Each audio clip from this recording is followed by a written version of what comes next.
तो welcome everybody. और यहाँ पे जो है वो मैं आप सभी से ह्यूम्स मेथड की बात करने वाला हूँ। तो देखो, ह्यूम्स मेथड का जो गवर्निंग इक्वेशन होता है वो आपको यहाँ स्क्रीन पे दिखाई दे रहा है, और कुछ ऐसे ही जो है वो यहाँ पे हम लोग फॉलो करते हैं, प्रोसीड करते हैं। ओके, तो अगर आप देखोगे तो जैसे ये वाला जो आपको बॉक्स में दिखाई दे रहा है, तो हर इटरेट ये जो आपको मालूम है कि ये जो स्टेप्स होती है वो इटरेटिव होती है। इटरेटिव का मतलब कि हर बार आपको आगे बढ़ते रहना पड़ता है, और उसका जो है वो पीछे वाले जो रिज़ल्ट्स आए हैं उसके हेल्प से आपको आगे का रिज़ल्ट्स का वैल्यूज़ मिलते हैं। फॉर सपोज़ कि अगर आप थर्ड स्टेप पे हो तो आपको सेकंड या फिर फर्स्ट और ऐसे स्टेप्स का जो है वो आपको वैल्यूज़ लेने की ज़रूरत पड़ सकती है। तो वही यहाँ पे इटरेशन कहलाता है। तो देखो यहाँ पे जो है वो जैसे ये अगर आप प्रॉब्लम देखोगे तो इसमें ह्यूम्स मेथड से भी आप जो है वो सॉल्व कर सकते हो इसको। ओके, तो कैसे सॉल्व होता है, तो इसको मैंने यूलर मेथड से कैसे सॉल्व करना है वो बहुत अच्छे से बताया है, उसको आप एक बार देख लो। ओके, और अगर आपको यूलर समझ में आ गया है तो ह्यूम्स भी समझने में आपको ईजी होगा, क्योंकि यूलर जो है वो सबसे बेसिक है, और यूलर के बाद जो है वो एक एडवांसमेंट आता है ह्यूम्स में। ह्यूम्स के बाद एक एडवांसमेंट आता है एडम बेसफोर्ड मल्टी स्टेप्स में। ओके, तो और एक उससे भी ज़्यादा एडवांसमेंट आएगा आपको modified Adams Bashforth multi step. Okay, तो यूलर्स को अगर आपने नहीं समझा तो पहले यूलर को समझ लो, उसके बाद ही ह्यूम्स को आप समझो। ओके, तो देखो अगर आप समझ लिया हो आप, तो ये वाला जो मेरा गवर्निंग इक्वेशन है जो कि मैंने आपको वीडियो के स्टार्टिंग में ही बता दिया, ये वाला इक्वेशन को मैं यहाँ पे यूज़ करने वाला हूँ। ओके, तो जैसे जो है वो W0 को यहाँ पे मैं Y0 यहाँ पे जो है वो W की तरह यूज हो रहा है, और मैंने जहाँ पे भी जो है वो X यूज किया हुआ है तो वो T की तरह। ओके, सॉरी फॉर दैट, क्योंकि जो है वो T को जो है वो मैं X की तरह यूज कर रहा हूँ, और Y या W जो है वो Y। ओके, तो ये दोनों में आप कंफ्यूज मत होना, कहीं पे अगर मैं W लिख दूँ या फिर X लिख दूँ तो W को आप समझना कि वो Y है, और अगर T को लिख दूँ, X लिख दूँ तो वो समझना कि T है। ओके, ऐसा ही कुछ जो है वो यूज़ होता है। अब देखो इसमें जो है वो जैसे Y1 की बात करें। ओके, Y1 मतलब कि जो है वो Y0 तो हमारा दिया हुआ रहेगा। ओके, प्रॉब्लम में Y0 आप देखोगे तो Y0 हमारा दिया हुआ है। ओके, ये जो Y है T=0 तो 180 दिया हुआ है, तो हमें निकालना क्या है Y1। Y1 मतलब कह रहा हूँ कि फर्स्ट स्टेप में आपको T=0 पे निकालना है, और Y2 मतलब कि T=0.4 पे निकालना है। तो Y1 और Y2 हमारा मेन मोटिव है निकालना। तो Y1 मतलब कि हमारा 0.2 पे निकालने के लिए हमारा जो इक्वेशन है, ये वाला इक्वेशन है Y0 + h/2 function of x0, y0 plus function of x1, y bar. Okay, तो देखो इसमें जो है वो आपको y बार का जो है वो वैल्यू सबसे पहले निकालना होगा। y बार = y0 + h इंटू यहाँ पे f ऑफ x0, y0 होता है। ओके, y बार का अगर आप इक्वेशन देखोगे तो y बार का इक्वेशन यहाँ पे जो है वो यहाँ पे लिखा गया हुआ है। ओके, y बार या फिर w बार जो भी है वो कुछ ऐसा ही है। तो देखो इसमें क्या होता है कि W0 मतलब कि W जो है वो पहले का लेंगे। ओके, और function of x0, y0। Okay, तो ऐसे ही यूज किया गया हुआ है। अब इसी को जो है आप देखो प्रॉब्लम में कैसे लिया गया।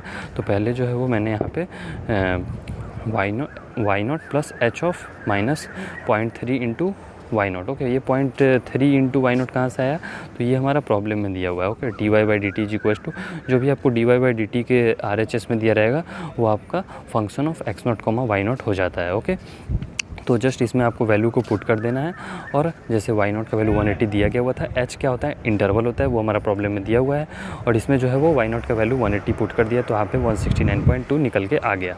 ओके, अब देखो f ऑफ यहाँ पे जो है वो x0, y0 निकालना है, तो वो क्या होता है, तो वो जो है वो मैंने आपको बताया कि dy/dt के RHS में होता है, उसे कहते हैं।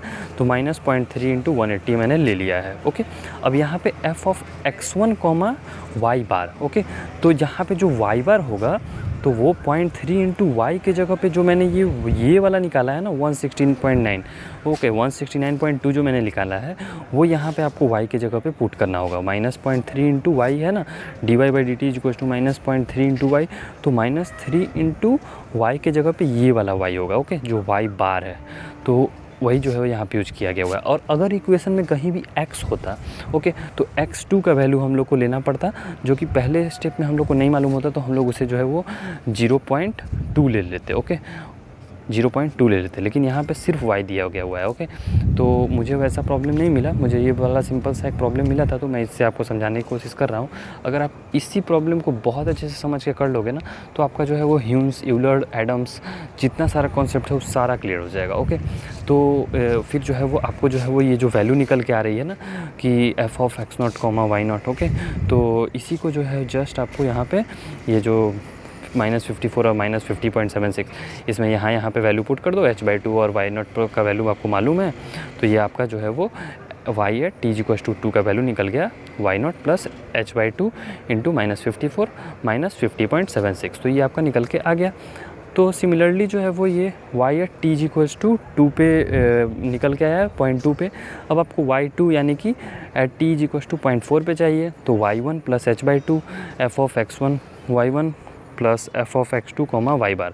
अब देखो आपको y बार फिर से निकालना होगा। y बार ऐसा नहीं है कि ये जो y बार है वो सेम है, y बार आपका हर स्टेप में बदल रहा है। ओके, तो y बार का वैल्यू अगर आप देखोगे यहाँ पे, तो नेक्स्ट बार क्या हो गया, y1 plus h of -0.3 into y1 का वैल्यू मैंने यहाँ पे अभी 169.524 निकाला है।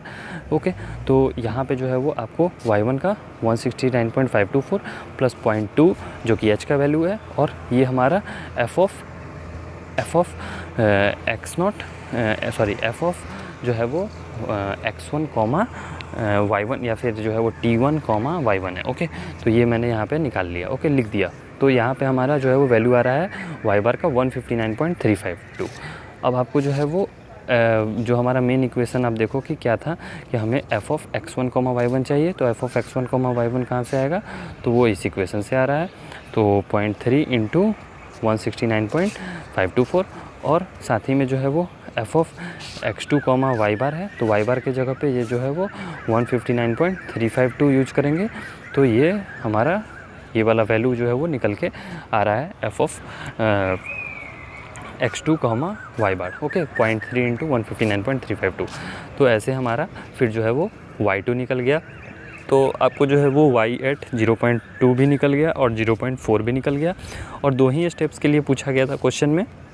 ओके, अगर आपसे जो है वो 0.6 0.8 ऐसे पूछा जाए तो आप n नंबर ऑफ़ स्टेप्स के लिए ऐसे ही प्रोसीड कर सकते हो। ओके, तो यही है, और इसका जो है वो मैंने इसको हर मेथड से सॉल्व किया हुआ है, तो जो जो मुझे आंसर आया है वो सब मैंने आपको जो है वो लिख के दिया है, और सभी का डिटेल्ड वीडियो आपको जो है वो प्लेलिस्ट में मिल जाएगा, तो आप उसे जाके देख लेना। Okay, so thanks for watching the video, और अगर आपको कोई डाउट होती है तो इस सभी को जो है वो वीडियो सीरीज़ को अगर आप देख लोगे चारों पाँचों का, तो आपको पूरा एकदम अच्छे से क्लियर हो जाएगा, और इसको आप खुद से प्रैक्टिस कर लोगे, आपका ये वाला टॉपिक जो है टॉपिक से क्वेश्चन आएगा तो बिल्कुल नहीं छूटेगा।